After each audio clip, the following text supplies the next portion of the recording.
feel great. Look, we got great momentum in this race. I'm running in Pennsylvania's 6th congressional district, which is just northwest of Philadelphia. As an Iraq War veteran and a primary care doctor, someone who's born in the area, I think we're offering something very different to the voters, and that's what they're looking for this year. So we got great momentum. We won our primary in May, and we're looking for another big win in November. Yeah, this is such a critical issue, and especially not just in my district. People are hurting. We got a lot of people laid off, and I think now is not the time to cut. I mean, we need to extend these benefits because people need to have the resources to find jobs, to continue to spur the economy, and jobs is the #1 issue, in my opinion. Healthcare is important, military and veterans issues are important, but my big focus is jobs. And on my website, which is TrivediForCongress.com, I've laid out an extensive plan on how to incentivize job growth in my district and in the country. It focuses on small businesses. I think small businesses are the key to getting more jobs created in the country. We need to make sure small businesses have credit and access loans, that small businesses have tax breaks and incentives to set up shops, and entrepreneurs can go out and create new businesses, because small businesses become big businesses. So that's one part of my jobs bill. Second part is infrastructure. We need to invest in our infrastructure, our bridges, our roads, our tunnels, our school buildings. We need light rail. Those are job creators, but that also increases commerce and has a ripple effect. Re-education, retraining is another big issue. There's a lot of people in my district who lost jobs in the manufacturing industry and other places, but they can get new jobs if they had the right skills, the right training. And lastly, clean tech, clean energy. I'm convinced that's the gazillion-dollar industry of the future. We need to invest in that in a much greater fashion.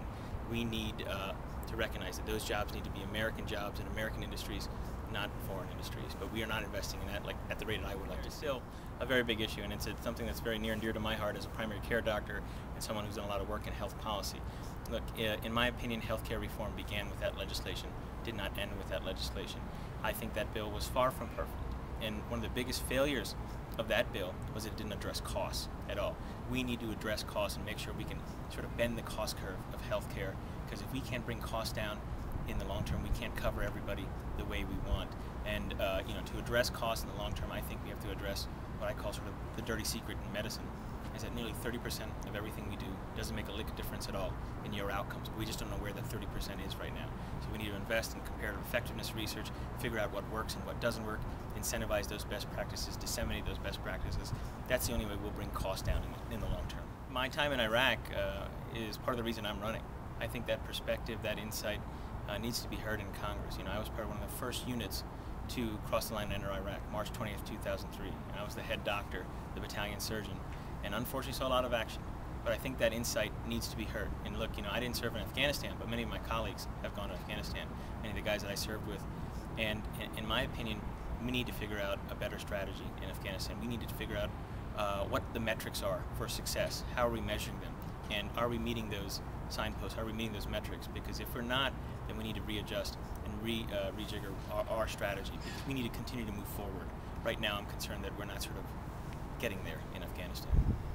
No, it's very exciting, and it's very humbling. I think this is the natural evolution of a community, of a group that, look, Indian Americans, South Asians have excelled in so many other facets of American society, science and engineering and medicine and business, but we have yet to really fully break through that political glass ceiling, that elected glass ceiling. And it means a lot to me to be listed amongst guys who, potentially be listed as guys who sort of really broke that barrier.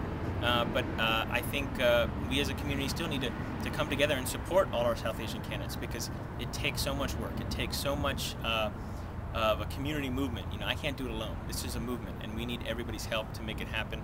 But I think it's part of the natural evolution of where we are going as South Asians in America. So I'm very proud to even be mentioned in the same breath as someone like Dilip Singh Sahib.